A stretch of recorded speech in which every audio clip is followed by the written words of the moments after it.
council meeting to order. Rise for the pledge. I pledge allegiance to the flag of the United States of America and to the republic for which it stands, one nation, under God, indivisible, with liberty and justice for all. Roll call, please. Trustee Bukowski. Here. Trustee Dilbert. Here. Trustee Guerrero. Here. Trustee Jonas. Here. Trustee Perpoli. Here. President Bison. Here. Treasurer Noah Dilbert. Here. Clerk Vincent is present.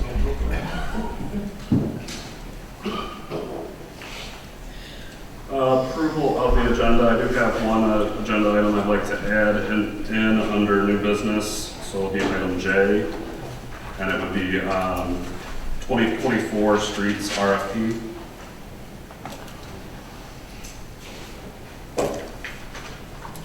Let's see if we change that.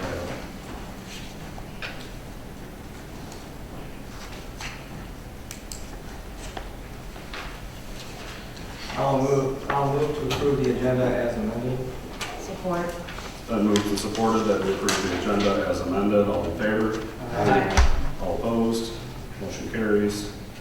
Public comments on the agenda.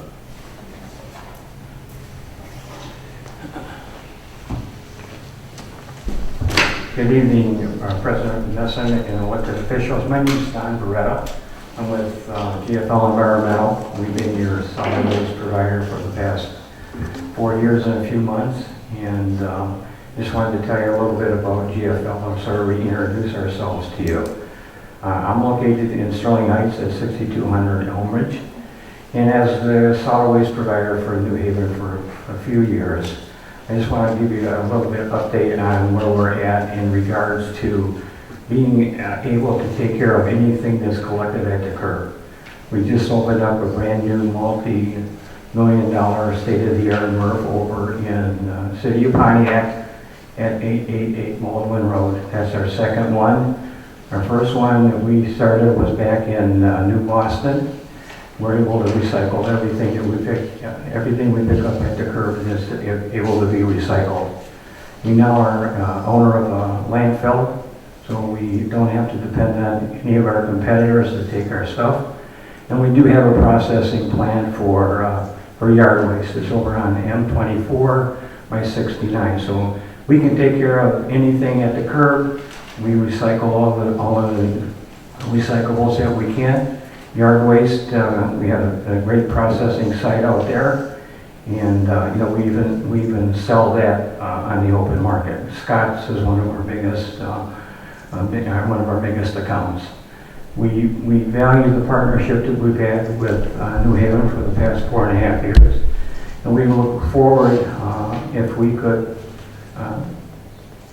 get the option to extend for an additional 5 years. I know that we have given a proposal into the village. I know Mr. Messon, I didn't get it to him on time because we have multiple approvals that we have to get. But we'd love to be your solid waste provider. We still have and manage the cart system. Recycling carts are still free, 65-gallon recycling carts or 18-gallon recycling bins. And we also maintain an adequate supply of carts, and so we can replace anything that we damage or something that may be stolen or just sort of misplaced. So we're here just about every week, 1 or 2 days a week in the area. We were lucky to be awarded Macomb Township here just a few months ago. We just extended Chesterfield Township and Ray Township, we've been in there. They put out the bid, and we were a little bidder there, and we're awarded that. We've been there for a little bit over a year, for 5 years. So I just wanted to come here and introduce myself. I know some of you were here when I was here almost 5 years ago. We would love to continue the partnership with the village, if that's which way you want to go. And I'd be glad to answer any questions that you may have or any problems that may have occurred over the past few months. I'd be glad to respond to them or take care of them for you. Thank you. Thank you very much. Any other public comments on the agenda? Okay. Next up, we have presentations. We have New Haven Community Schools bond proposal presentation.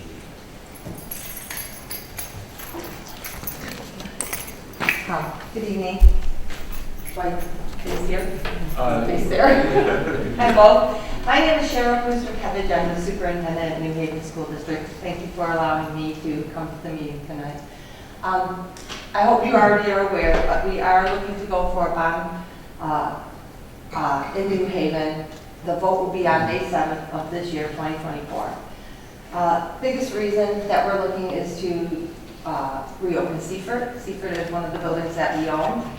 It has been vacant for quite a long time.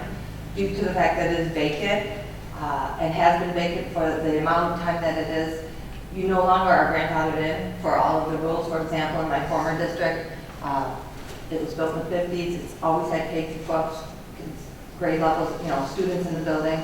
And our playground was not ADA, our bathrooms were not ADA compliant, but we were grandfathered in for that. However, because Seaford is now considered a vacant building that New Haven School District owns, it has to be brought up 100% to code. So it'll be a big undertaking. The biggest reason that we need to do this is, as you know, we are growing as a community and the school district has been growing. We had to move our 5th grade out of New Haven Elementary and move all 5th grade over to Endeavor because we didn't have any classrooms. Last year we had a classroom for music that was on the stage and a classroom for STEM that was in the media center, which meant kids couldn't get in there to check out books. The stage, we had the walls up, but it's still shared between cafeteria and PE class. But the biggest thing that you have to remember in this day and age is that it's a security risk. You can't lock down the stage and the media center in the same way that we can lock down our classrooms. A lot of parents have said, back when I was a kid, they had portables. I was in a portable. I thought it was a great thing. Hotter than heck in the summer, colder than heck in the winter, and nobody really cared about that. And we would have to go into the main building, walk ourselves in. I was in 3rd grade, walk ourselves in to use the bathroom that was in the building. Again, that was okay back a long time ago. And there were no security measures taking place to ensure that the portables could be locked down. Portables off of the campus, we have invested a lot of money to make sure that our schools are safe, that people are vetted before they come in. You put portables on there, there is no way that we can truly secure the portables the way that we can secure the schools. And so that's another big negative about just adding portables. But I do think that this community is going to continue to grow. Last year we received a phone call from Mr. Viviano, asking to meet with myself and whoever I brought to the meeting, I had the business manager come, and he asked us if we were ready for what the New Haven School District was going to do, because 80% of the building going on in Macomb County lies in the New Haven School District. That's 80%, so it was just under 3,000 houses that in the next 2 to 5 years they're going to be building. And like I said to the board, if you take half of those houses and you have them have one child, that doubles the population of New Haven Community Schools. Because that's 1,500, we have just under 1,500 kids right now. And so we do need to start planning for this. New Haven is a very attractive place for young families to come to. The housing is affordable. It's got a great school district, it's a great community. My own son has bought a house and my grandchildren will now be attending New Haven School District. It's a great place, and so it is something that we are seeing these young families come in, and that is why our elementaries are at where they're at. This year we had our kindergarten roundup at Endeavor last year. We had 6 families come out for kindergarten roundup. It's not unusual because they don't all come for roundup. But we ended up with 29 kindergartners, all right? With only 6 families coming to the kindergarten roundup. I attended kindergarten roundup again this year. We had about 26 families show up. And that's not the ones that haven't even come and haven't even registered yet. There's always a large amount that just didn't show up to that event. It's a good thing, the district's growing. But with that, we need to make sure we can support the kids that are moving into the district. Because if we can't, they're going to school choice out somewhere else. The great thing about this is it is a no tax rate increase bond proposal. It takes the bond that we passed in 2019, and we're able to not increase anything from that. I did ask our bond company, PFM is who we work with, I said, how long does it extend it? We have, you might know, the educational tax is 8.6 divided twice in a year. That will continue. This bond, the 2019 bond, goes from 2019 until 2029. It was a 10-year bond, and that 8.6% mill is going to continue. And I said, how long will it extend it? And I have the graph, I just sent it to you today, but I was in Ann Arbor this morning.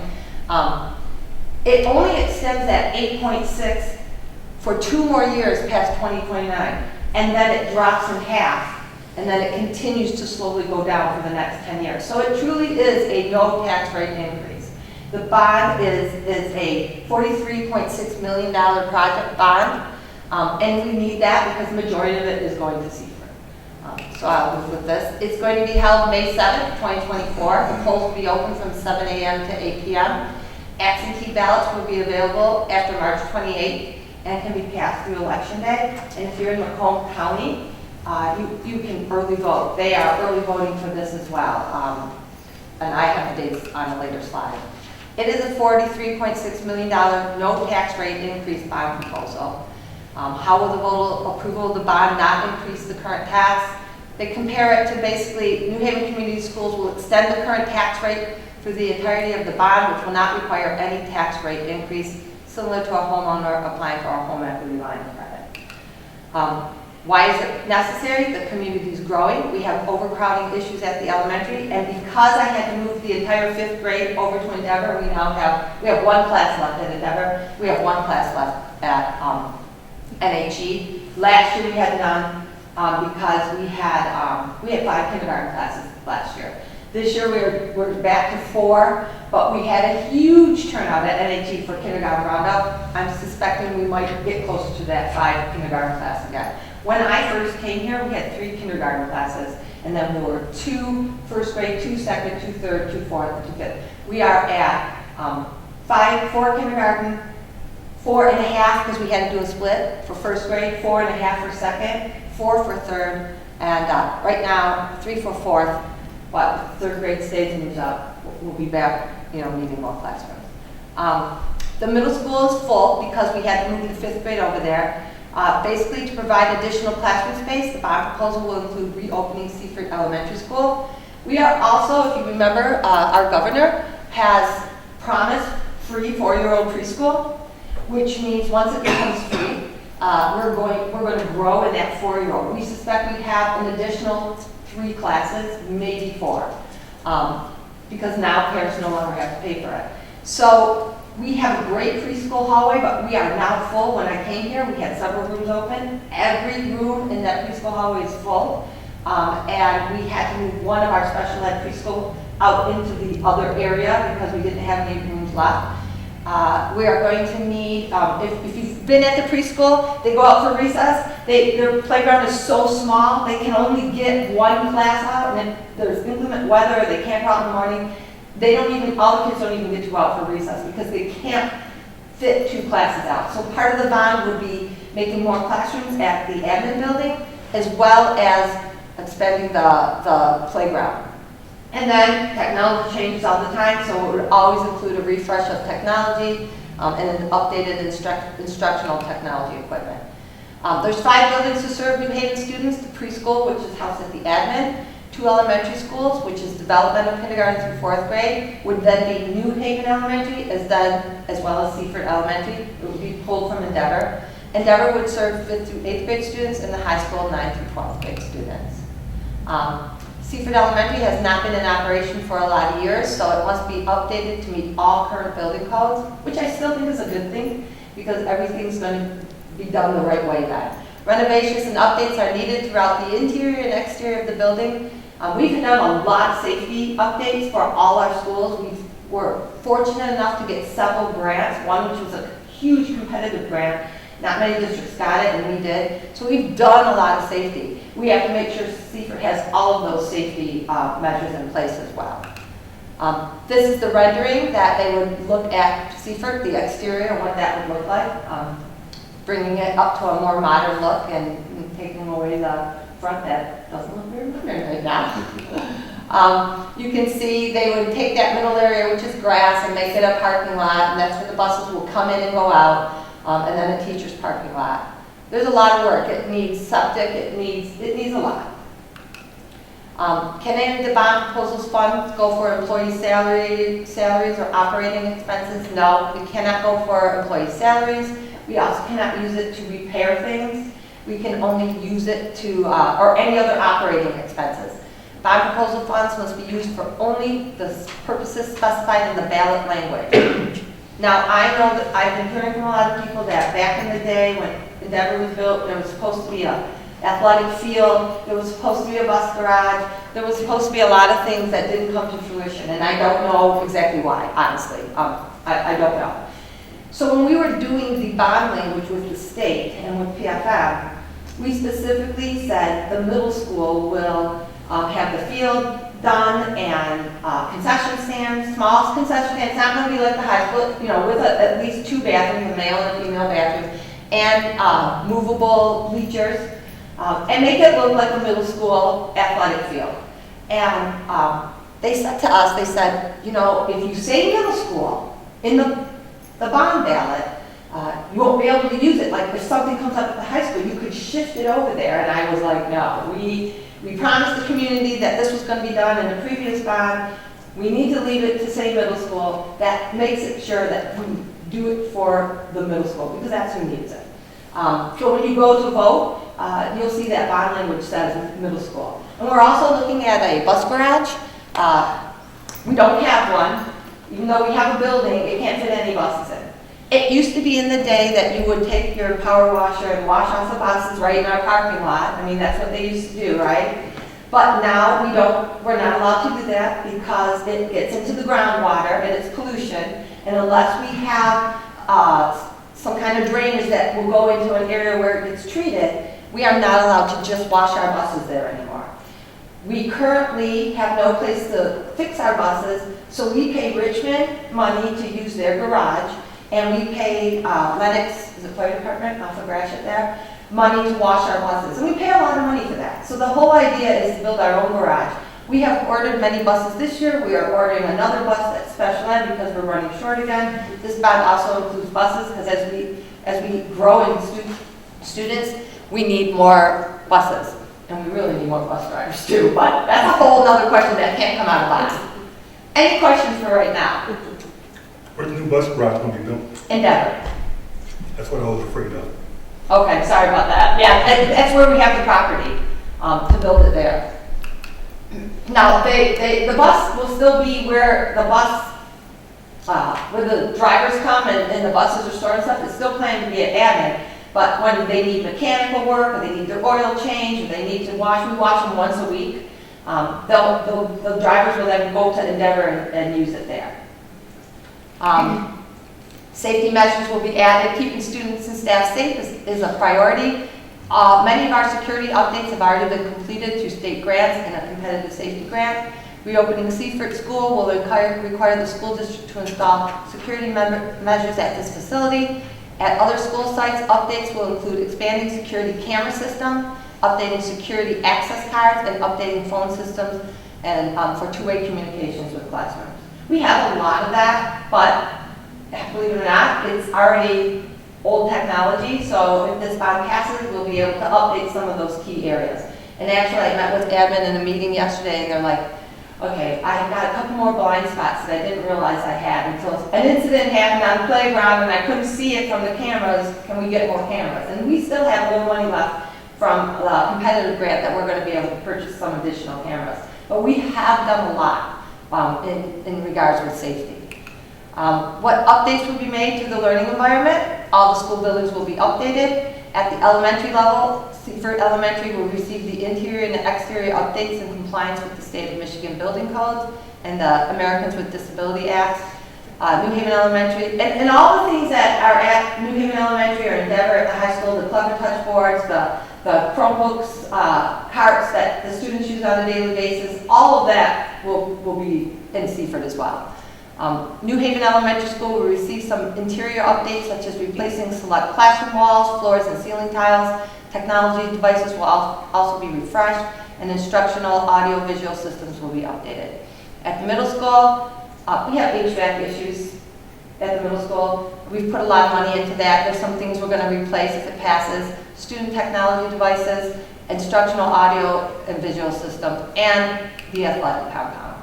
We also have at the high school, looking at HVAC issues. The high school's old. We spend a lot of money on HVAC issues.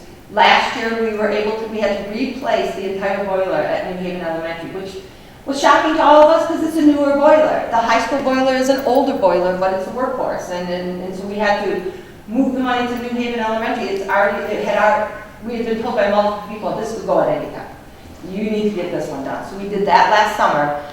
This summer, we're redoing all the piping and some of the main boiler features at the high school as well. But there's a lot of HVAC work that just needs to be done in buildings that are that large. It's just the way it is. It says you have 2 ways to vote, and you do, but you really have 3 if you're in Macomb County. At the polls, May 7th from 7 a.m. to 8, by absentee ballot after March 28th through Election Day, and Macomb County only has an in-person early voting from April 27th to May 5th, 9 a.m. to 5 a.m. And for more information, you can go to michigan.gov/vote or call your local clerk's office. You can get more information on our webpage. You can go there. We've got a whole thing with facts and question and answers and as much information as we can get. You can call me directly. You can email me. And they do ask, and it's on the back of this, which I'll give all of you one of these. It's a survey, so you can put your what your concerns are, what you're looking for that would be different, kind of all of that. I will say at the high school, we have some major issues on our football field, and we looked at that, and so one of the decisions was made with that, would be looking at doing AstroTurf for the high school. In order to get that done, and that helps us make us competitive because the other high schools around us all have that. In order to get that done, though, the machines that they have to put on the field to do it will break the foundation around the track. And so that's why it's a football field and track, because you can't do AstroTurf without replacing the track. And there are some we've got bond money in for band instruments and refreshes for our band program.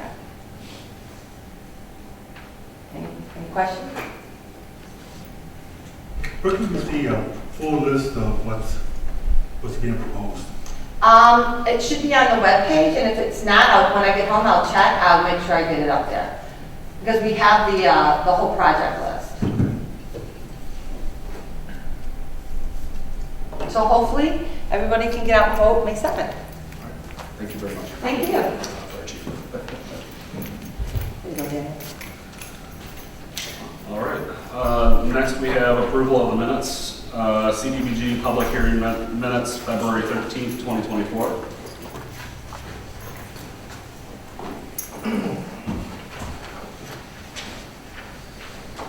I move that we approve the CDBG public hearing minutes for February 13th, 2024.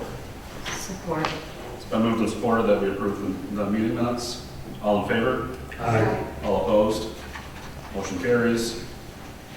Next is the regular council meeting minutes for February 13th, 2024. So moved. Support. It's been moved and supported that we approve the meeting minutes from the regular council meeting for February 13th. All in favor? Aye. All opposed? Motion carries. Side note on that one, I just looked at the roll call isn't present, so I'm going to add that. Do we have a motion to approve as it will be amended? That's okay. So moved. So moved. And still supported? Support. What was the comment again? The roll call isn't listed on the minutes. Oh. It's in the system, but it didn't save it right. I'm still learning how to do the minutes in the new system. So. All right, it's been moved and supported. All in favor? Aye. All opposed? Sorry about that. Motion carries. All right, consent agenda. I make a motion to accept the consent agenda as presented. Support. I think actually, oh, yep, never mind, I do see that we do have, it wasn't included on the email for the. I reached out to him, Okay. yeah. All right, it has been moved and supported that we approve the consent agenda as presented. All in favor? All opposed? Motion carries. Payment of the bills, treasurer's report. Approval, excuse me, approval of February 2024 payroll in the amount of $87,211.04, and bills to be paid for February 2024, $566.73, for a total of $653,777.77. I make a motion to approve the payroll and the bills to be paid for February in the total of $653,777.77. Second. It's been moved and supported that we pay our bills and payroll in the total grant amount of $653,777.77. Roll call. Trustee Pankowski? Yes. Trustee Crowley? Yes. Trustee Guerrero? Yes. Trustee Nono? Yes. Trustee Gilbert? Yes. President Tyson? Yes. Treasurer's report. We have a total of village cash assets of $7,350,126.06. I'll move that we receive and file the treasurer's report as presented. Support. Been moved and supported that we receive and file the treasurer's report. All in favor? Aye. All opposed? Motion carries. Communications and committee reports. Clerk Whitsett. Agenda items for April are due by the end of March, please. Trustee Gilbert, Planning Commission report. The planning commission met last Tuesday. We had a couple things on the agenda. One was the temporary batch plant that's being proposed adjacent to Basic Metal. And we gave preliminary approval for them to move forward. There's some things that they have to do from an engineering standpoint and some paving that has to be done as far as coming off 26 Mile Road. We talked about our planning rules of procedure, and we also had a long discussion about this downtown development district, downtown Business District. business district.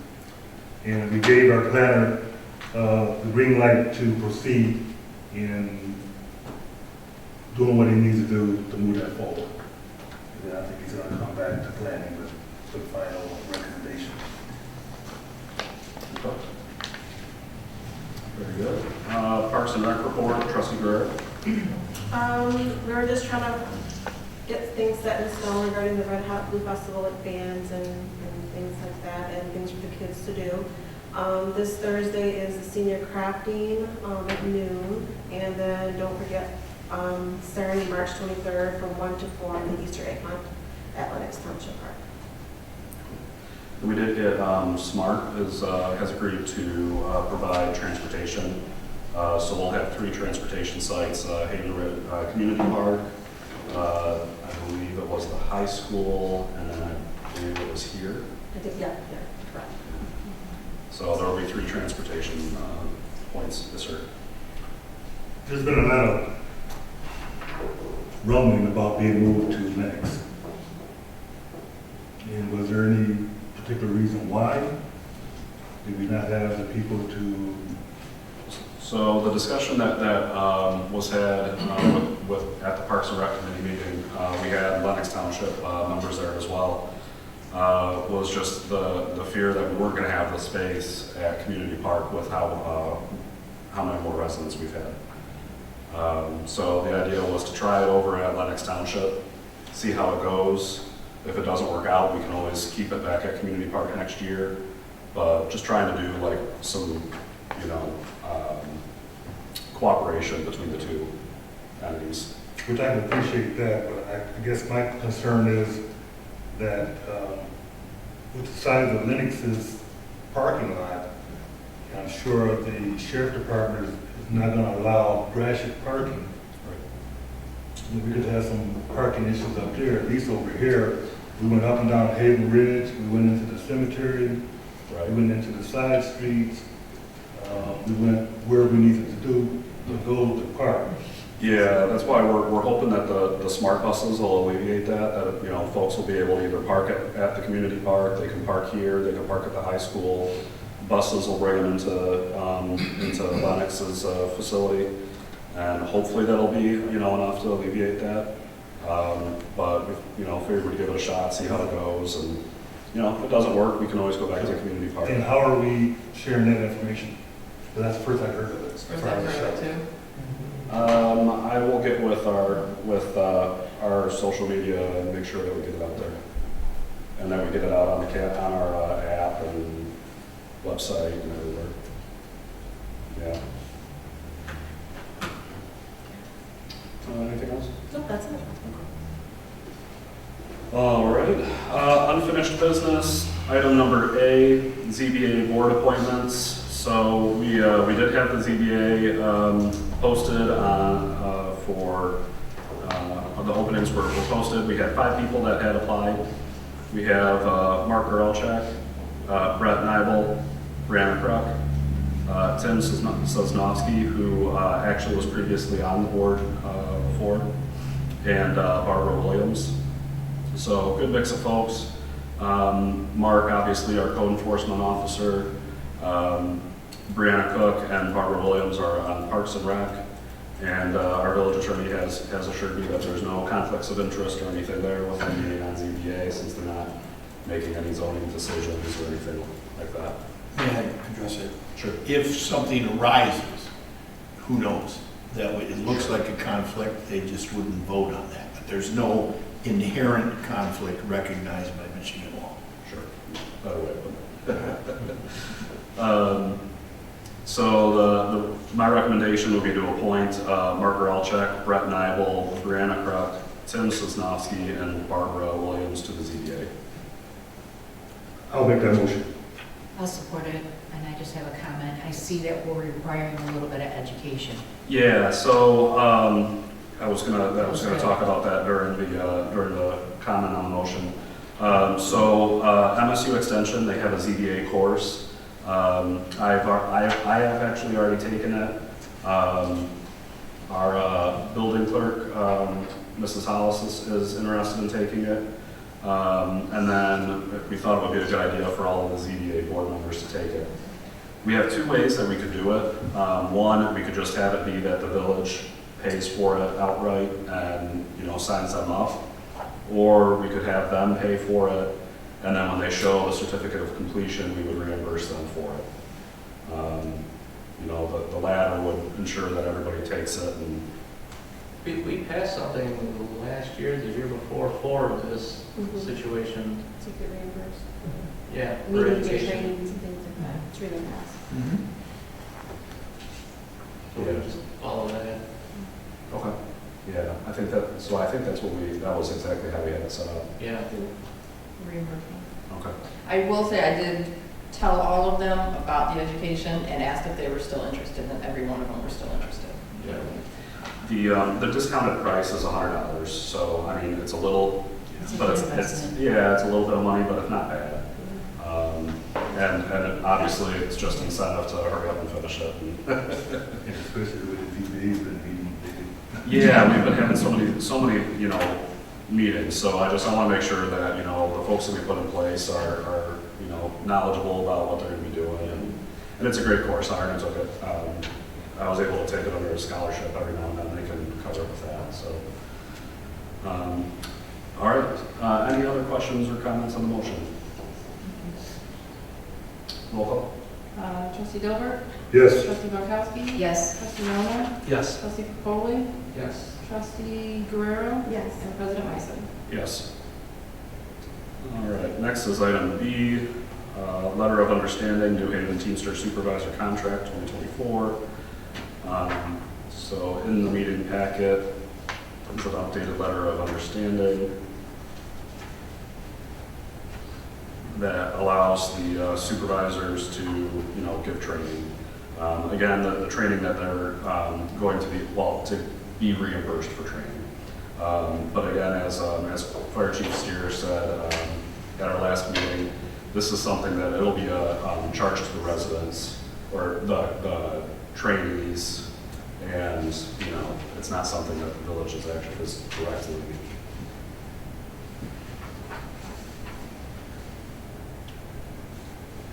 So I'll make a motion to accept the letters of agreement between the Village of New Haven and Teamsters Local 214 representing the supervisor's contractual work performed for compensation.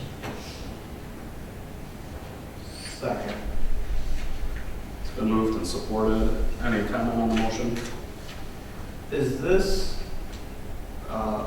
letter of understanding already approved on the union side? Is this not a conditional thing where we're going to do it and then it has to go? This was actually provided by the union. Okay. Yeah. But it's still a good question. Did they go and sign it? Because that was a little bit of a speed bump. Well, letter of agreements usually don't get voted on by the candidates. Okay. It would be the negotiating team, Okay. however it's set up, but I'm just wondering if it was okay Yeah, right now. the union representative was one to draft this. Okay. Any other questions on the motion? Roll call. Trustee Pankowski? Yes. Trustee Capoli? Yes. Trustee Dilbert? Yes. Trustee Nona? Yes. Trustee Guerrero? Yes. President Lyson? Yes. Item number C, RFP for waste collection. Ms. Hazel, did you want to say anything or just?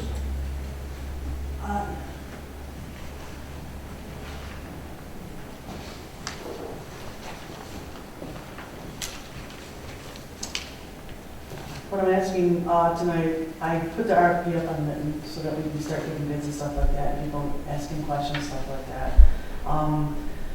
What I'm asking tonight is that a committee be formed so that somebody can go over the bids when they come in. Deadline for the bids are June 7th at 2 p.m. here at the office. So I would like somebody to come and help us decide and pick. The services are basically what we have been having, nothing out of the ordinary. Unless somebody else wants something more, nobody's, giving me the information if they wanted to up our services or anything like that. Basically, it's gonna be Friday service, yard waste pickup, we have roll-offs and 4-yarders, 6-yarders that we have to have at our buildings, and permits that we have to have, recycling. It's basically the same information that we had all RFP last time. So I just need assistance on the committee to go over that and make a decision on who we want to go with. Yeah, so I know Trustee Mankowski, I think you already Yeah. volunteered. Okay, I'll volunteer. Okay, we got Trustee Nona and Trustee Dilbert. perfect. So I need to start. So Mr. Gilbert, Mr. Nolan, and Mrs. Pankowski. Thank you. All right, thank you. Item number D, community park improvements. So this one kind of pained me a little bit to put it together, but it is what it is. Sir Matt did go through and he put together a, based off of, the site plan that we kind of had put together before, we really went through and said, okay, how much is this actually going to cost us? And when you talk about conduit and the plumbing, the electrical, tying into the water system, tying into the sewer system, it's a hefty price for a splash pad. If the total cost was, or his estimated cost was $494. Add on engineering costs that we've already had. This is quite a big project. On a whim, we reached out to Snyder Recreation. We do have the $90,000 deposit that we already put in with them. And they said since, nothing was actually ordered by the Nervo vendor, that was the vendor for the fixtures, that they would actually, we're not on the hook for the splash pad. They actually would agree that we could take the $90,000 deposit and use it on play structure equipment instead, or some other project. But the play structure is what kind of comes to mind. I mean, I know Lennox Township, they just had their play structure redone. It's a beautiful, playground that they have. I know my kids are always wanting to go over there and play.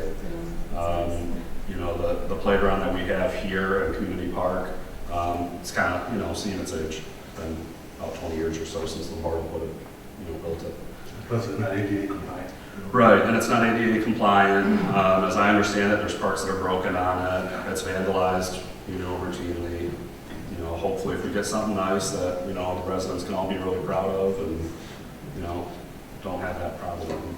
Did they give us a guesstimate on what a new structure? So in the, in here, there was, I don't remember if we included it in the packet. They do have an early bird sale, and just used as an example.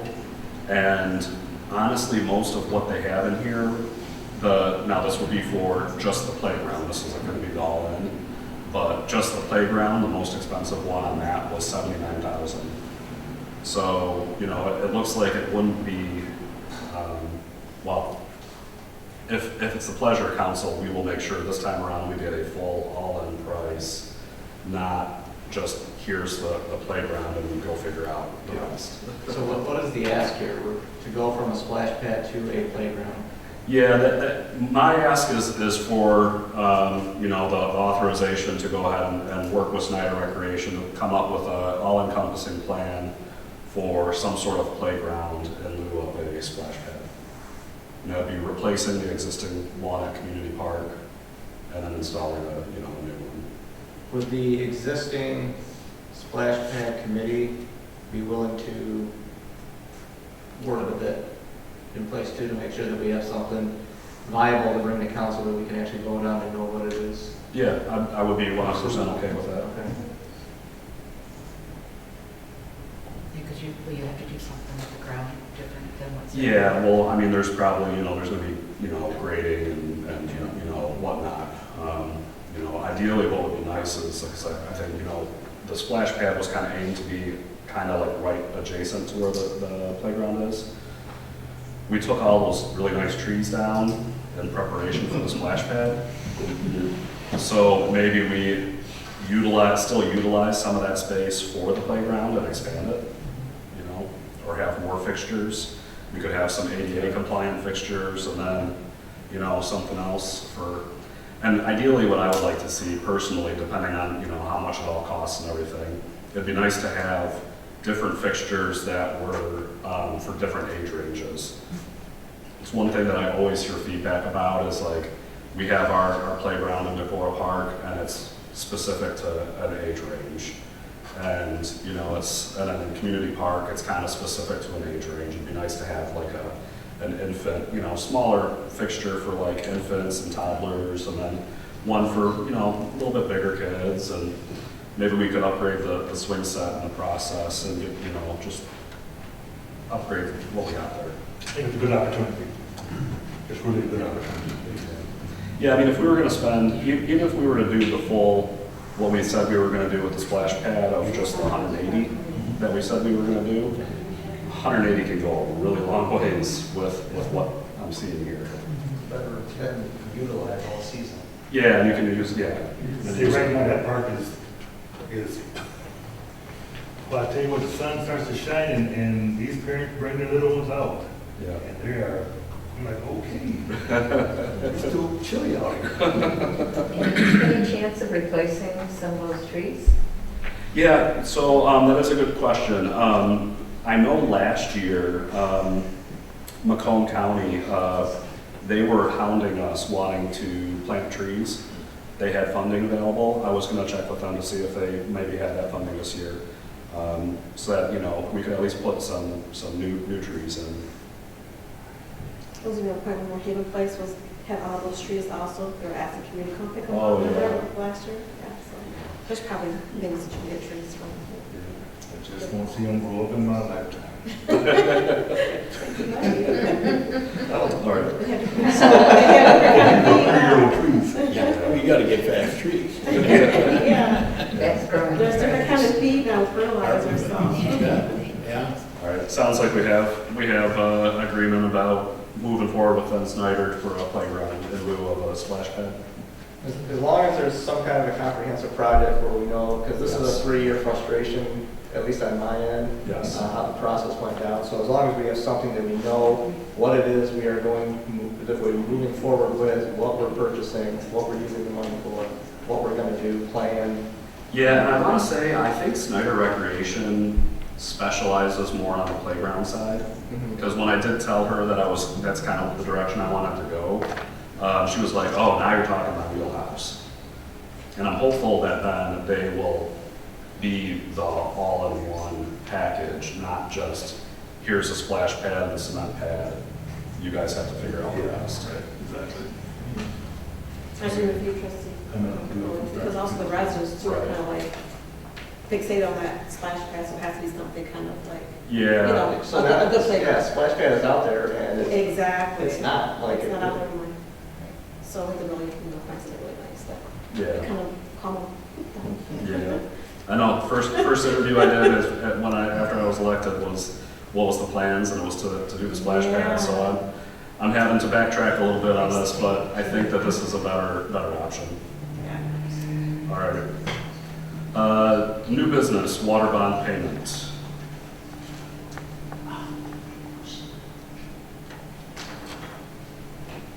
I can't hear you. Motion.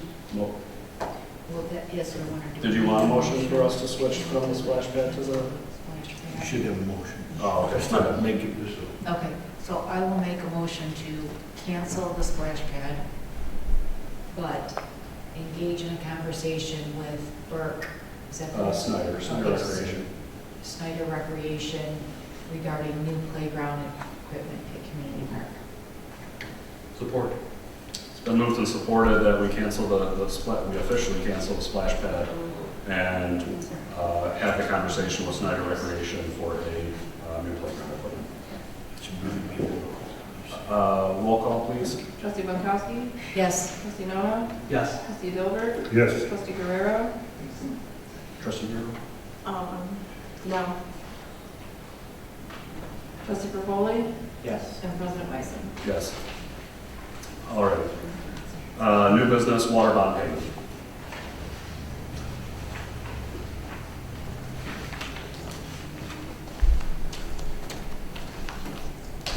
I ask you to approve our ACH payment as presented for $185,847.33. It's a yearly payment that we do every year for the water run that we have. And we are at, we only have, let's see, 8 more payments. So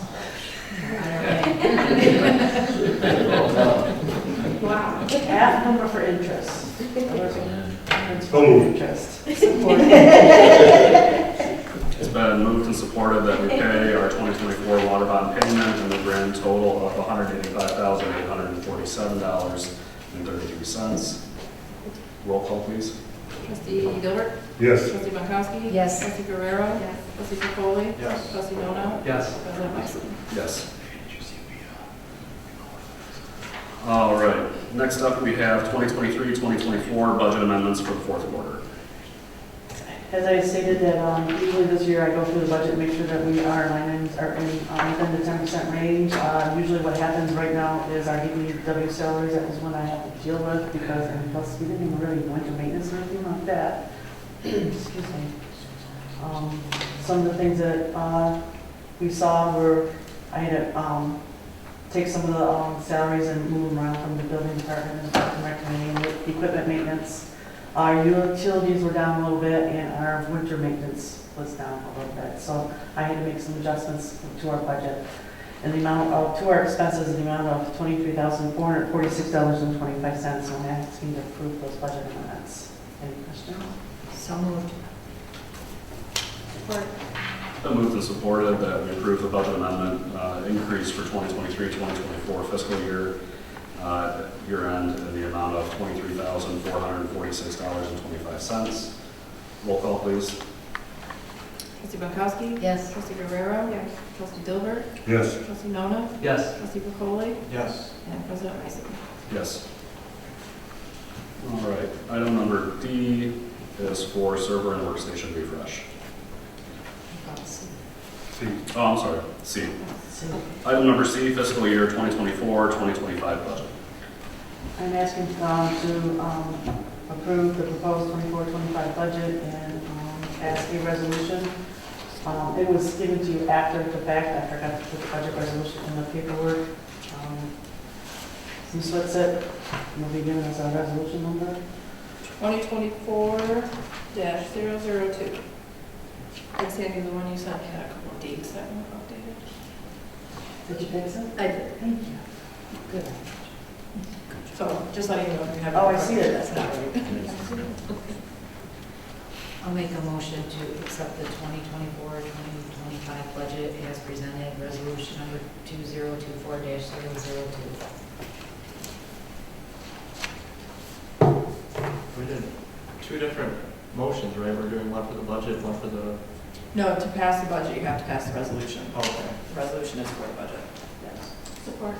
It's been moved and supported that we pass resolution 2024-002 for the fiscal year 2024-2025 budget. Roll call. Trustee Buck. I have a question on it though. Okay, yeah, actually, I'm sorry.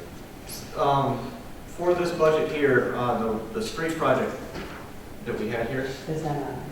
it was not on there? No. Okay. Right, so it would be a budget amendment. It would be an amendment.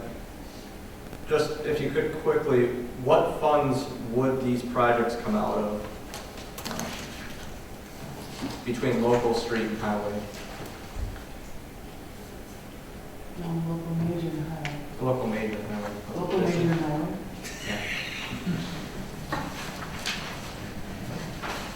That's our answer.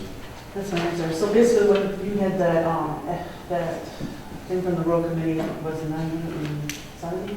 Right, right. I was curious how it would be broken down by fund, how we would fund these projects for this year. Okay, according to Act 51, we can take half of the revenue that we get from major and transfer it over to local, so I have allocated $480,000, so that's 240. Local, we can, of course, we have to worry about our fund balance, 25%, keeping in the budget. Local would be $201,000. And same thing with the highway fund. After the 25% that we keep in the highway fund, we can get from the highway fund $548,000. So with all that being said, I came up with that we can allocate $990,000, $990,362 towards that project. But of course, that's an estimate. We don't have any overruns or when the bids come in, so we would have to figure out where we get the rest of the funds. And probably we're going to have to go to general fund to get the rest of the funds if it goes over the estimation.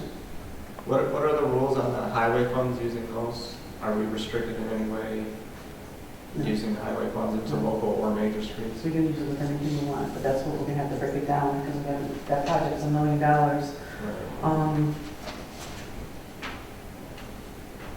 And with the major fund, when you can transfer, we only can transfer the revenue of that year. And it also states that if we have a TAMP in place, which is a transportation allocation, transportation asset management plan, we can allocate more than 50%. So we would have to put that in place.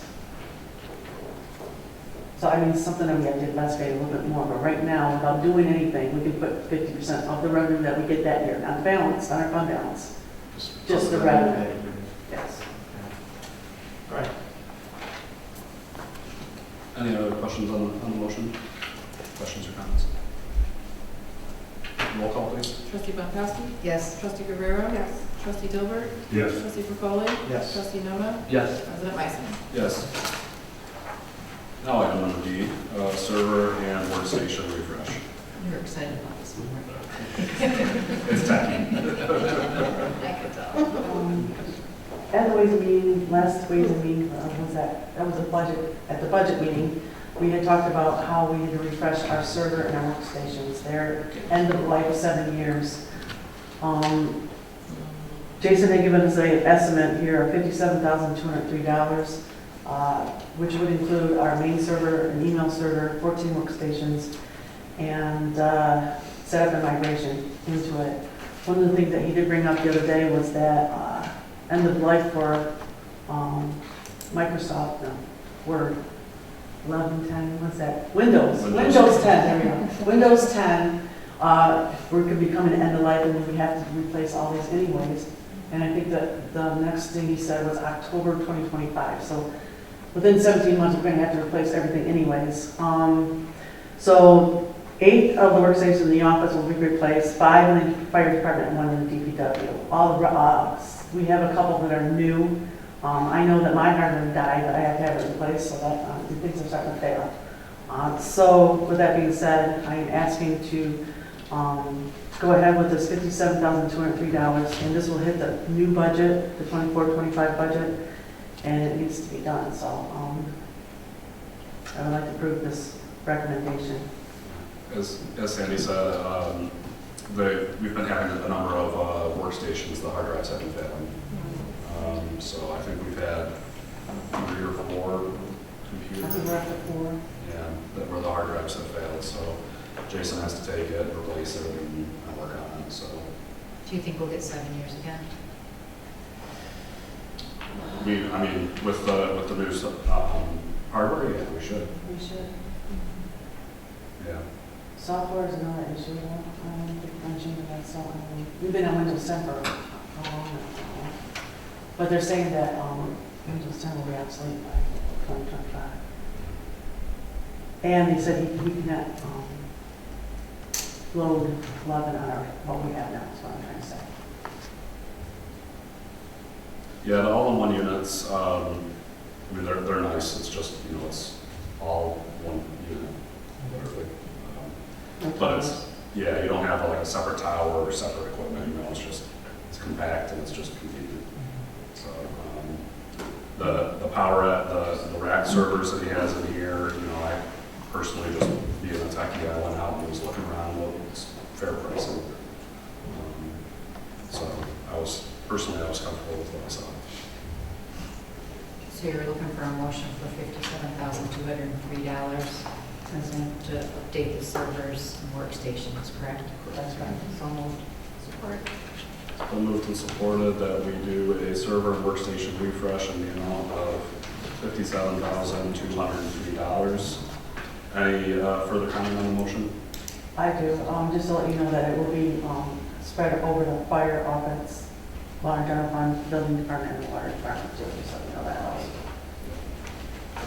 The only comment I would have is when we did this last time, we did it wasn't an RFP, but we did go around and solicit bids for a project, and we went with SOIO at that time, if that was something we want to do again. You can have our IT person put in install somebody else's equipment. When we did this previously, that's how we did it. I think, no, he was the one that installed it. He's the one that had to have the computers. You did what? He was the one that installed the computers that we got computers from him, from the soil. Last time the refresh was. I think last time there was the discussion about doing it, but I don't know if you guys actually did it. Because I remember that was before I was on, I think it was before I was on council, and Trustee Vandergriff was actually. Yeah, you remember that's what it was. Yeah, he was approaching me to see if I could outdo the bid, but there was. Yeah. You guys just. I can't remember it. I'm pretty sure we did go around and. I think you guys just went with, just. For IT person, Yeah. and then when he was on board, then he refreshed all the computers in 2017, because I was here when that happened. There's no further discussion on the motion, roll call. Trustee Bukowski? Yes. Trustee Guerrero? Trustee Perpoli? Yes. Trustee Nona? Yes. Trustee Dilbert? Yes. And President Meissen. Yes. Are we done? Yes, you are. Thank you.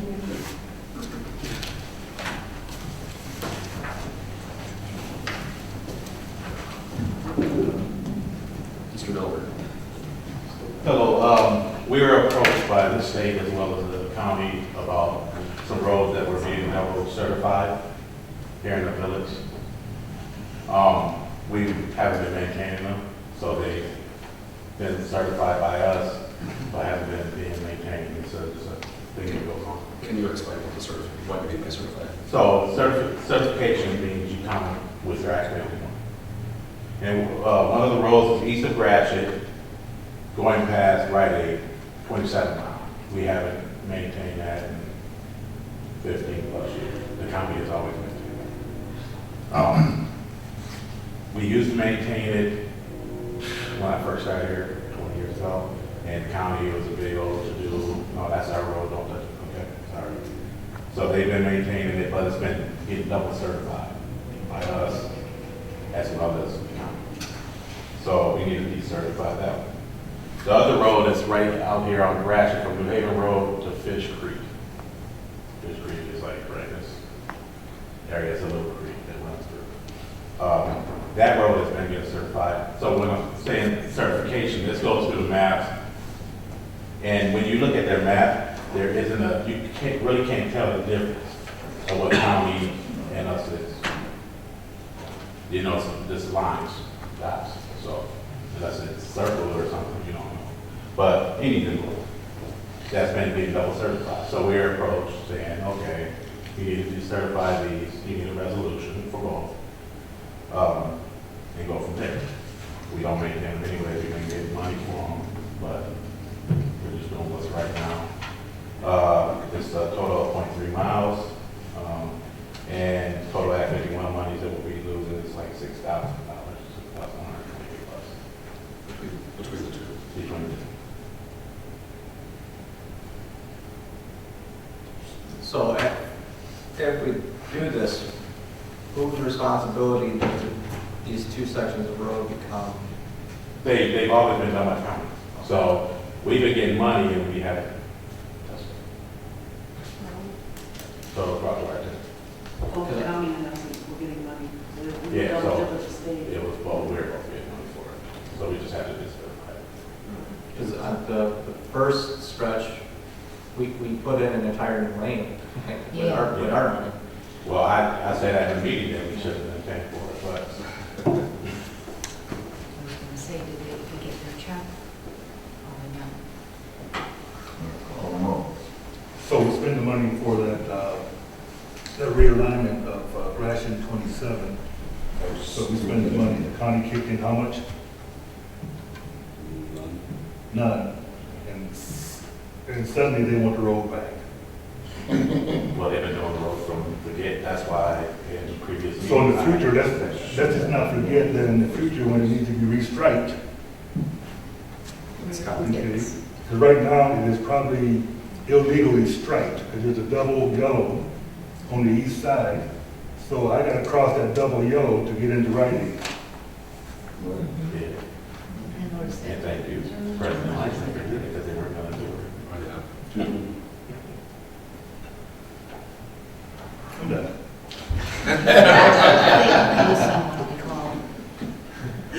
They only listened when we called. And that's why I think they can get some cooperation at 26 and New Haven Road. All right, so the first motion would be for, so you're wanting us to do the resolution, right? So it'll be. 2024-003 would be for Clark Street. Okay.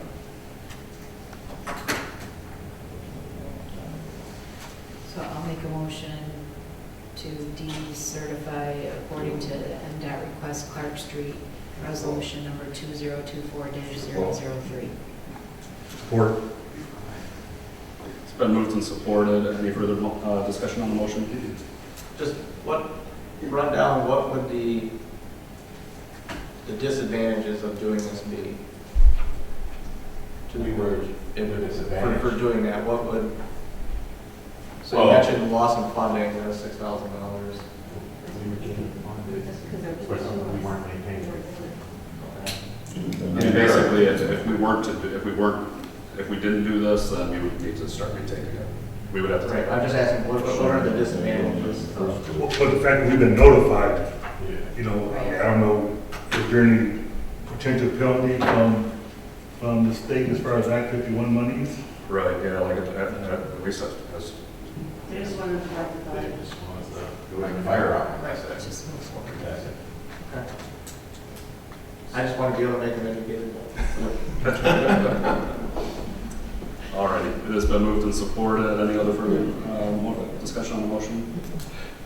Roll call, please. Trustee Pankowski? Yes. Trustee Dilbert? Yes. Trustee Dona? Yes. Trustee Guerrero? Yes. Trustee Perpoli? Yes. President Lyson? Yes. And my second motion will be to decertify Grashit according to the MDOT request, resolution 2024-004. Support. It's been moved and supported that we decertify the stretch of road on Gratiot Avenue with resolution 2024-004. Any further discussion on the motion? Just a clarification, you said 2 Fish Creek? Yes. And doesn't Fish Creek run right behind the car wash or right in that Yes, neighborhood? right in that area, yes. That's a short one. Yeah, it's very short stretches, yeah. How did we get that little stretch? They made a mistake. Yeah, they made a, they know their mistake. and- Yeah, that's 680 feet to be exact. Any other discussion on the motion? All right, roll call. Trustee Pankowski? Yes. Trustee Guerrero? Yes. Trustee Dilbert? Yes. Trustee Perpoli? Yes. Trustee Dona? Yes. President Lyson? Yes. And I want to just a point of clarification, the loss of income on that one is $2,646. Yes. So it's a total of just under 9,000. No, total of 6. So the first one, Was it the first one 6? No, it was combined 6. Total of 6. $6,812 for both. So Okay, the- that was for both, okay. Yeah, the first one was 3,482. Okay, I didn't see that number here. Yeah. Thank you. No problem. Oh, I see the total share here, 6,128, okay. Okay, McQueen equipment quote for gas detection meters. Guess yours are kind of both. 17.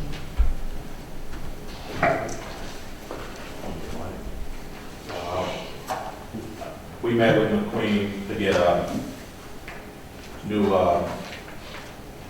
quotes on gas detection meters.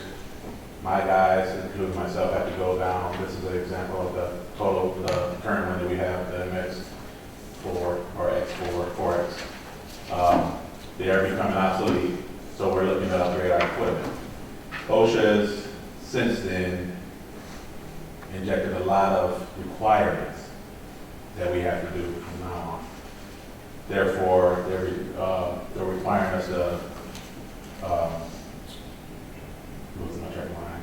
Test the instruments on a daily basis. What's it called when you do the gas? I'm sorry.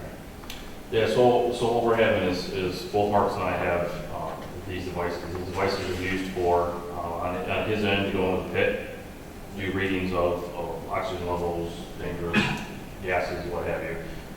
These are, I think mine is over 10 years old, yours is just coming up with 10-year-old. These work until they don't anymore, so right now they're still working, but when they go bad, we can't fix them. Right, so on here is the purchase of 2 new meters, one for the DPW and one for the fire department. In a collaboration of, if his goes down, he uses mine, mine goes down, he uses his. And then in here is the cradles and the testers and the gases that we need in order to certify these on a daily basis. I can tell you right now, it's something we've never done. So we're trying to, rectify things here and trying to make us OSHA compliant. This machine will hold this on an SD card for the next 30 years, which is a requirement of OSHA that we keep this documentation for the next 30 years. Again, this is just something that, Marks and I have felt that it is a need. It's going to eliminate his guys actually going into the pit and just sending the tube down there. So the guys don't even have to go 30 feet into the ground. Now they just send a tube in there. He's able to document what his readings are, and we can just be a little bit more conscious of life safety. This also will calibrate our meters And in the past, we had to take them to a company, and we had a meter for close to a month each time. Every time we send it out, I just sent mine out, it just came back, it was $90 every time I send it out. And it's gone 3 to 4 weeks at a time. How would this cost be allocated in the budget? So it's gonna be split appropriately between the sewer fund and the fire fund.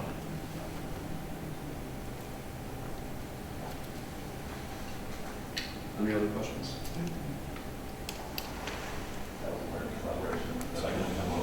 I move to approve the purchase of gas detection equipment from McQueen Equipment in the amount of $19,074. Support. It's been moved and supported that we purchase the equipment for the gas detection meters for $19,074. Any further questions on the motion? Roll call, please. Trustee Crowley? Yes. Trustee Pankowski? Yes. Trustee Guerrero? Yes. Trustee Nona? Yes. Trustee Dilbert? Yes. And President Heisen. Yes. ISO Public Protection Classification Program. Sure. So, the ISO, if you're familiar with that, they come in and rate the water department and the fire department. It's a drawn-out process of making sure that the DPW is doing inspections and the maintenance on the hydrants and of the water, and on the fire department to basically assesses the state of readiness for the fire department, the type of equipment we have, the personnel that we have. So we spent a long time going over this. It's a private company that comes in. He sits down with me pretty much all day, goes over all of our run sheets, all of our, our manpower and stuff that we show up on fire scenes for. So this is basically, ISO is what governs the insurance of the residential and commercial buildings and houses within the village. So we are happy to say that we have lowered our classification from a 5 to a 4. So the lower number, the better. So we should see, I think it's June 1st, this is going to go into effect. So again, our insurance rating should reflect that and be a little better for the business coming in, make us a little bit more desirable for subdivisions and commercial buildings. We've identified some deficiencies, both Marcus and myself have identified some stuff. We've already started to mitigate those deficiencies for the future. So we really think that we can really hammer this out again. This is a 5-year cycle, so they will come back in 5 years. So within that 5 years, I believe him and I will be able to do even better next time. Yeah, the difference between each of these are only 10 points for number. Yeah, we're about 9, a little less than 9 points off from a 3. Just for reference, New Baltimore, their fire department and their DPW are sitting at a 4 as well. So we're definitely, between Marcus and I have really, it's a direct result of all of the, the purchase of equipment that we've had over the last, couple of years, and for the upgrade and the part-time personnel and stuff like that. So we appreciate it, and it is reflecting, on both of us and for the village. Yeah. One of the other things that's on here too, we didn't have it in place in time, but we got dinged for not having the fire inspections, right? Right, so one of our deficiencies is fire inspections. We started back in November of trying to rectify those type of things. So we did start that program in November, and we have started already finding a couple things wrong in the village and the businesses that we've already inspected. So again, we're just here to make it, we're not here to ding anybody, shut anybody down, that's not the purpose. The purpose is to make sure that the employees are safe, the people coming inside the business are safe. So we're definitely moving forward with that as well. Yeah. So we have these fire inspections, that now they're doing. So right there, if ISO were to come in today and redo their, we already would score better as it is. So it's very possible, as long as we keep on the right track, that 5 years from now we'll be seeing That's the goal. Be having a decrease on your homeowner's insurance this year. Yeah, hopefully. So that's just something we just wanted to make the council aware of. Again, June 1st, we should start to see these reflected. So So again, good news, and we appreciate all the support and stuff to be able to bring this down to a local level. I think you guys were looking for a motion just to receive and file, right? Yeah. We have a motion to receive and file the ISO. So moved. Support. It's been moved and supported that we receive and file the ISO Public Protection Classification Program report. All in favor? Aye. All opposed? Motion carries. Thank you, sir. Next up, item number I, Lions Hall roof replacement quote. We went over and did some, not remodeling yet, but tearing out the Lions Hall, and now it's time to get it put back together. So starting outside in, I got some roofing quotes. The roof is not properly ventilated, so they need to add some ventilation, and therefore, because it wasn't properly ventilated, the aging of the shingles sped up. So first thing we need to do is protect it outside, and then we get inside and start doing what we need to do to get it up to snuff or whatever the village and the council decide on. Therefore, I went out and got 4 quotes. And here they are. You get extra points for that. I was trying, I need 6. So once we get the roof done, I think for all intents, we're really close to then. The exterior is going to be tip top. The only thing that would be really left would be the parking lot and sidewalks. But we'll at least have the outside nice and protected. That means we don't have to worry about the inside getting damaged with water leaks or any of that from the roof. And we did have a few. Yeah, we had a few over the winter, so this will at least kind of button up the building so that we can start looking at what we want to do on the interior and bid that out or how we want to handle it. That was gonna be my comment. This is almost, to me, the line hall and the splash pad are almost the same thing. It's piecemealing everything together and not getting a full picture of what we're doing. So if this buttons up the outside, the exterior, and when we do the interior, I'm gonna recommend that we at least bid out the entire project. What is it gonna cost to do whatever it is we wanna do in there? Because I know there's issues with electrical, bathrooms, and things like that, so I'd like to see one number, whatever it is we're going to do with that building, what it's gonna cost. Yeah, absolutely, and that is our goal. Marcus and I, we've been, going through, and it's like, okay, what do we got to do to just get the exterior of the building done? We did the tuck points and tuck pointing and all that. We had it painted. Now we have the mural done. We get the roof done. Exterior of the building itself is solid. Now the interior, let's bid that out and get an entire package done for that. So this is the end of the consent, not including the parking lot, if and when we do that. So what's your recommendation? Recommendation to go with sales home improvement of $26,500. He was the sales home improvement was the lowest bid, or lowest quote. It does come with a 15-year workmanship warranty, I noticed, which I thought was good. And right on par with what everybody else is quoting sales.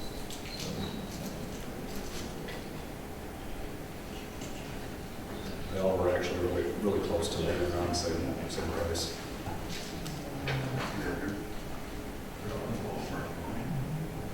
Yeah, they're all the same ballpark.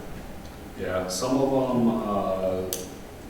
might be a little inflated from what the reality is, because I think some of these also included shed, and the shed isn't there anymore.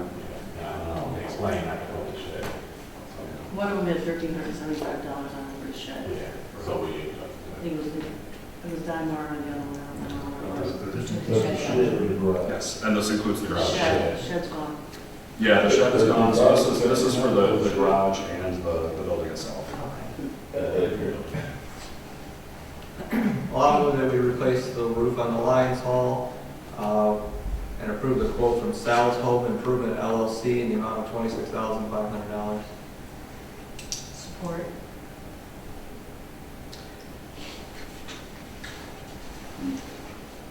Does sales quote include the garage? I'm not seeing it listed. They should. Everybody was, It says 52 square, I don't know.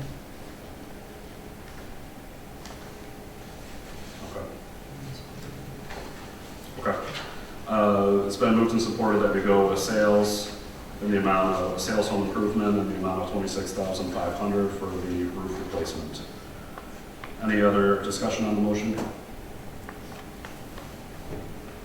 Roll call. Trustee Capoli? Yes. Trustee Bunkowski? Yes. Trustee Dilbert? Yes. Trustee Nona? Yes. Trustee Guerrero? Yes. And President Mason. Yes. That's it. Last but not least, we have item number J, which is the streets RFP. So the streets committee met last Thursday, had a very candid conversation for 2 hours about our streets and you know, different strategies. So we have the Pazer rating map and the probable construction cost based off of the top 6. We went back and forth. Sorry, went down the wrong tube. We went back and forth about which direction we wanted to go with this. Some, you know, there's some that were saying, you know, that we could wrap up Weathervane and Rooney subdivision and get that all buttoned up. You know, before moving into Amherst. But what we were really looking at was that if we just do the top 6 streets that are really in bad repair, that needs repair the most, it actually would be split between the 2 subdivisions. And would also get us into Amherst to start replacing Channing Street and Adams Street, which are really in dire need of repair. I don't know if Mario or Sonata, if either of you want to. What's the scope of the work in these subs? And I asked that question because I know when we did Bradford, you know, that was a major undertaking because of the way that road was built. And we had to take it down, I don't know, a couple, 3 feet and do a total sub base. Are we looking at anything of that magnitude? So, yeah, it's probably for Adams and Channing, it would be a complete replacement.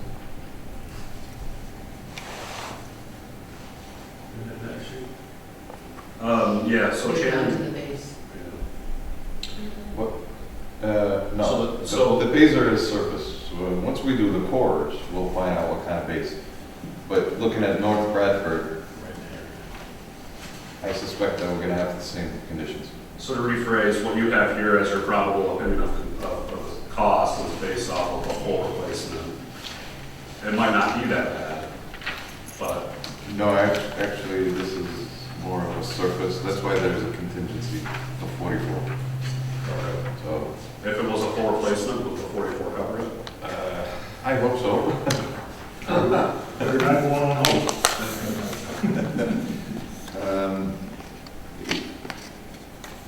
Yeah, with lumping, you know, 4 to 6 streets together, hopefully we'll get a very good price from one contractor, and the economy of scale would give us a good price. If we had to back out some streets to take on the ones that are probably more traveled, have we given any consideration to that? Yeah, we went back and forth about whether or not to include Lewis Street, to be honest, because we do realize that there's, I think, 2 driveways on that street. So it isn't a high traffic. Depending on what the bids come back with, I mean, we could definitely make that decision of, we can just hold off on Lewis until another time. Even Kathy Court, I, rode Kathy Court today, and I see a couple bad spots that are probably 2 to 4 square foot in area. It's not like, it's not like Cynthia, or it's not like how Manning was. There's a couple of bad corners that could possibly be cut out and replaced. Have you given any consideration to that instead of a full? The backside of Kathy is, concrete. It's concrete, we're going back with asphalt, so you can't really do sections unless you do sections of. No, I'm saying cut out the concrete and come back to concrete. So we had talked about that, and the only hesitation that we have with that is that that would be likely 2 different vendors, where the vendors that we normally get, they specialize, they're doing all of it is in asphalt. We have to bring somebody else in for the concrete. Yeah, but we do that anyways. We've got a different vendor for our catch basins. Sure. And they do it in concrete. yeah, those are not road concrete, so those are collars for catch basins. They're not paving contractor for a concrete paving contractor. Yeah, I understand all of that. Right. There's concrete vendors out there. That's what I'm saying. Are we looking to spend $197,000 when it could conceivably be maybe $10,000?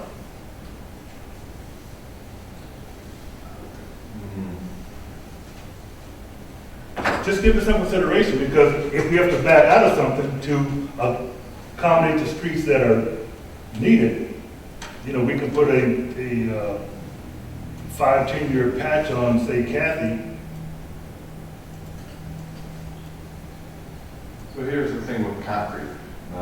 Manning is a very good example, but we were planning to leave Manning to leave it. So concrete can hold up to a certain point, and then it starts deteriorating so fast, you're not going to catch it. And that's what we're planning to do Cynthia, Bradford, and Kathy before we do Manning. Last year, and the year before, we were caught off guard with the rate that Manning deteriorated. That's the nature of concrete.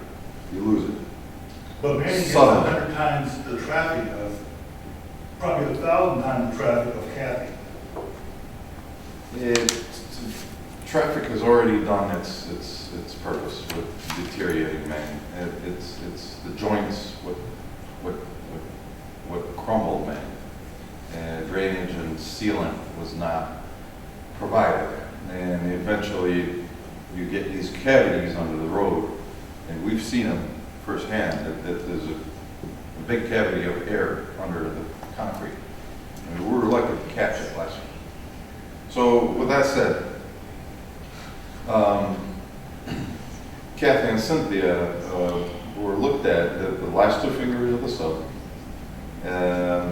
If we do a patchwork or do a sections, you still have to seal them, and we don't know what kind of conditions that we have right now. So Kathy has like half of it between 3 and 2, and the front half is a little bit better at 4. So, technically you could do the back half and hope that you can buy a few years out of it, rather than do it completely and get 7 to 10 years, 12 years of metal and overlay with asphalt. I'm certainly not proposing going half, but what I am proposing that you take a look at where your joints come together and you got that corner that's bad, and that corner is only, like I said, 2-3 square foot. Could we, possibly just make that patch? Just something to think about.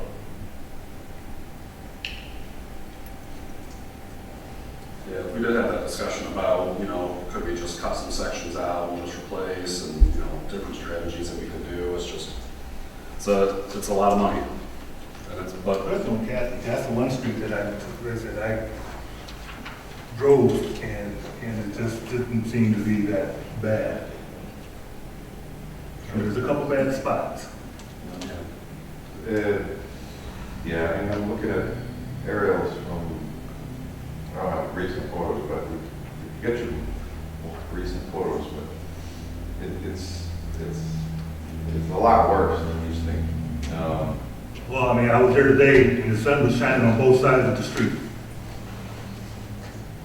And that's the issue with a lot of our streets though, is we don't have a lot of streets that are completely bad. We have a lot of streets that have bad sections. And like Channing, a couple of years ago, was one of them when we put in for the MDOT grant. The road itself was fine, except for that one small section in the middle of the road that collapsed. Sure. You know, and then now it got a lot worse, but, I mean, that's the issue with a lot of our streets is they all have bad sections in it, they all have good sections in it, and you gotta have them. And I fully understand that in some situations like Cynthia, like Manny, where you have so many bad sections, it's easier and better to just, you know, go through and just, you know, do a total rebuild. I fully understand that. And then, All right. these ratings are an overall rating, average rating for the section, you know, start and end. I mean, if you start dissecting each slab, if we're talking concrete, you go crazy. You either do it or not do it. And if you stop patching, we should be going into a patching program rather than going to a rehab program. We could get a contractor that keep patching and sealing until it fails. But you're only buying this much time rather than you extending your life, and you change that Paisley rating. so Matt, if we were to, if council were to approve moving forward with going to bid for these 6, and it comes back even more expensive than what we anticipated, would we still have the option of then Xing out, you know, instead of having to do the bid all over again? So the rule of thumb is don't delete more than 25% of a contract, because the contractors, they'll walk away. So let's say if it comes in at $1.2 million, and then you delete half of them just to bring it back to 800, 900, they have the ability to cancel the contract because they plan for it. So now you're telling them, I don't want you to pay my 5-bedroom house, I want you to pay the 2 bedrooms in the front. That's it. They'll walk away. So if council is not ready to do 6 streets, I would suggest that council select the streets that you really want to do this year and move forward with it. These are the lowest 6 that the committee discussed, and they're spread throughout the village to show that council is paying attention to the entire village and not just one section. Well, I think, tonight council can only authorize you to go out and get bids, because the final decision is not going to be made tonight. Council, we're seeking council approval on the budget. So these are estimate, you know, as best as we can, as close to actual bids. Well, you're seeking approval from council tonight for what's in scope for the bid, right? For a budget. So if council selects 6 streets for $1 million, we're going to go out for bids for 6 streets for $1 million. If the bids come in within 10-20%, we'll come back for council's approval, always come back for council approval. But if they double the price, that's council's prerogative to not to accept these bids. But it's usually 20% up or down. We can't control these prices. So the real question is, you know, are we comfortable with going to bid for about $1 million for this amount of work? You know, Ms. Gazel did kind of briefly go over about where the funding could come from, the various different funding sources of local and highway. And then if we had to, we could supplement with general fund. Hopefully, you know, we won't have to, but.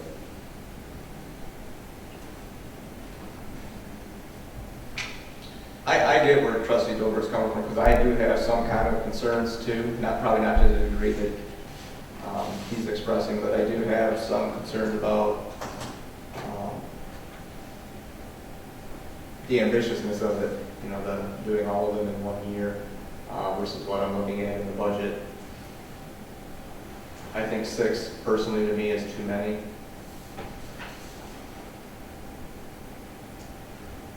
Yeah, I mean, if we were to slim it down a little bit, like I said, I mean, we could, you know, if we want to do it based off of, you know, how much impact it's going to have, I mean, you know, Cynthia, Redford, Adams, and Channing. But I'm also thinking long-term. To be your biggest impact.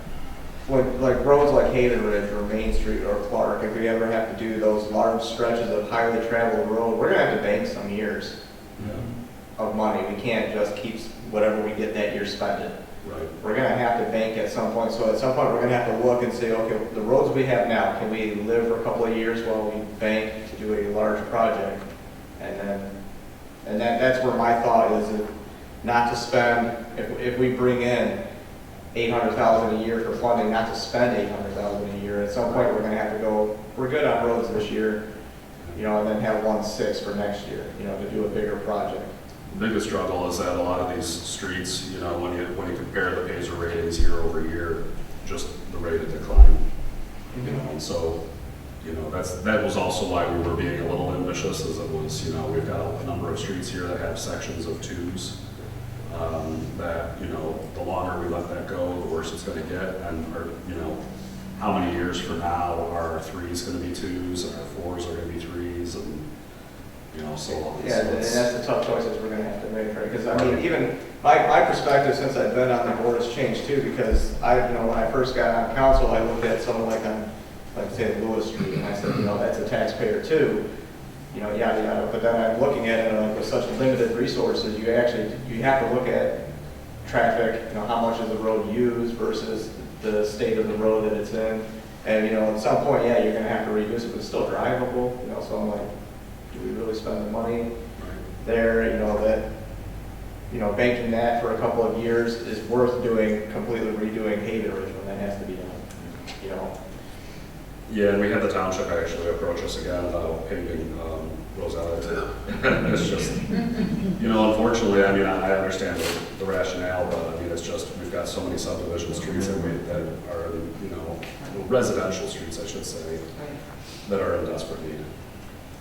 Would we be, like I say, I fully support the first 4 streets. We can send it back to that if you want. And the bottom 2 would take off $320,000.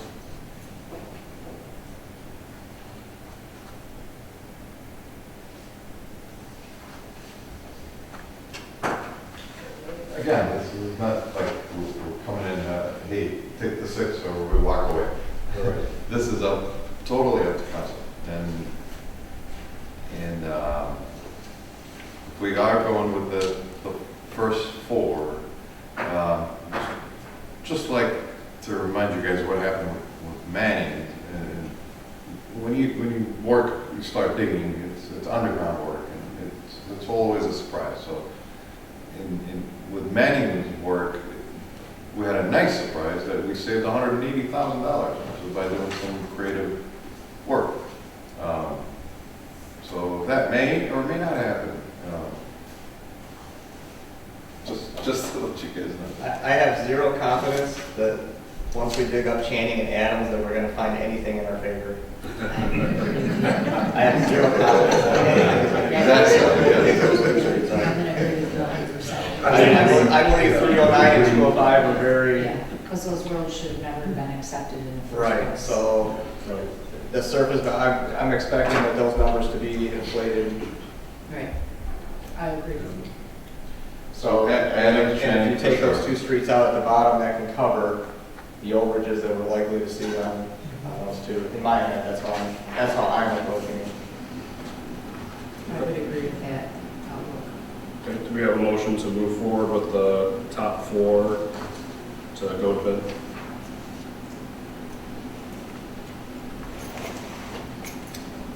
And Mr. Med, you want a price, don't you? So, yes, so I'm just going to delete the bottom two. The total would be 652,800. Mr. President, Yes, sir. would it be possible to go for bid on the top 4 and Optional. Option. If we have good unit prices, go for the next two. you know, and then that would give us some idea if, you know, how the numbers are gonna, you know, because we may conceivably, if the numbers come in right, be able to do all 6. Well, I think that goes back to what you're talking about with, you know, if you have the contract open still, you could add another street. We can always add it as a change order. Okay. Okay. Only Lewis is different, you know, because it doesn't have curbs, so we're gonna have to do some work in advance. The rest is just mill and overlay. Only Lewis is open on both sides, right? So there may be some prep work to get to that point. Where's our Cat B application due? June? Let's not sleep that one this year. Right. We already tried for Channing, Chenal, they got rejected. We tried for, I would have rejected you, not myself. Yeah, that was when we. Ambets was rejected. Yeah, so then the one that we did last year was the Redford, Cynthia, and Kathy. And that's what got rejected. And then we also had a second application for Ambets Drive. That got rejected. Let's just make sure that we don't miss those cutoff dates. Yeah, absolutely. We're trying to also come up with, you know, what other funding options do we have. We've been kind of brought into the loop of some other options, so maybe we can try to utilize them.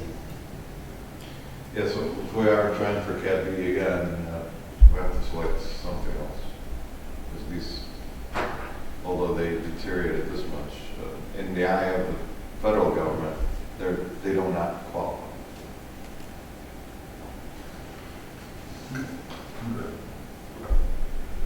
So then I guess the motion that we're asking for is to move forward with going to bid for Channing, Adams, Redford, and Cynthia Drive. And then I'm sorry, did you say you did one a dollar amount?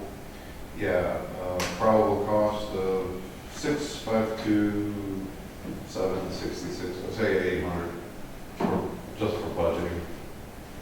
I'll move that we go to bid for Channing Street, Adams Street, Redford Drive, and Cynthia Drive with a tentative budget of $652,800. Support. With the option of the other two. Okay. I'll support. We'll bring them as a change order.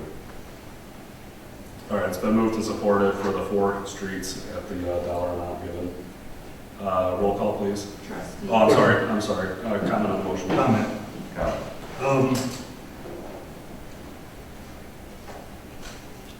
This meeting was held virtual, Correct. and I don't know why, because the comments that I'm making here tonight could have been made then. Yeah. So it was held virtually because I had pink eye. Okay. Now you tell me. I had pink eye that I was recovering from, so I chose to do it virtually. I didn't want to risk getting anybody sick. Yeah, because, I mean, these are things that need to be asked. Yeah, no, I completely agree. And, you know, admittedly, we kind of felt like we had a gun to our head to get this the meeting done and then be able to have something to come to council with. So, you know, that's why it was done virtually, with nobody having to deal with getting pink eye from me. I just have a question. Yes. So, Sir Matt, you just said these are for mill and replace only? Mill and overlay, but we suspect, just like everybody Okay. knows here, with 'Cause there's- Amherst, they're really bad. Well, because you got the 10-inch base on here, so that's why. Yeah, So it's not just mill and replace? yeah. We're anticipating a full replacement. Okay, yeah.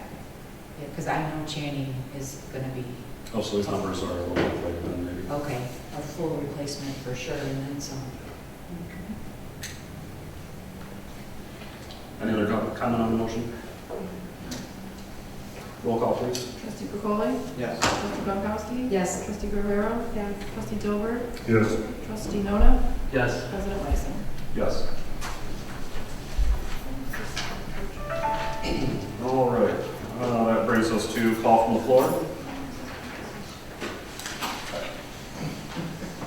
Actually, it's a question, and if you answered it or not, but Ambulance Drive, you said it was rejected twice. So is there any money within the village, any road fund that street could be paid? So what I did ask our DPW superintendent, we're gonna take a look and see what the cost would be for getting at least some limestone to at least, you know, try to help level it up a little bit. But we gotta take a look at what all that's gonna cost.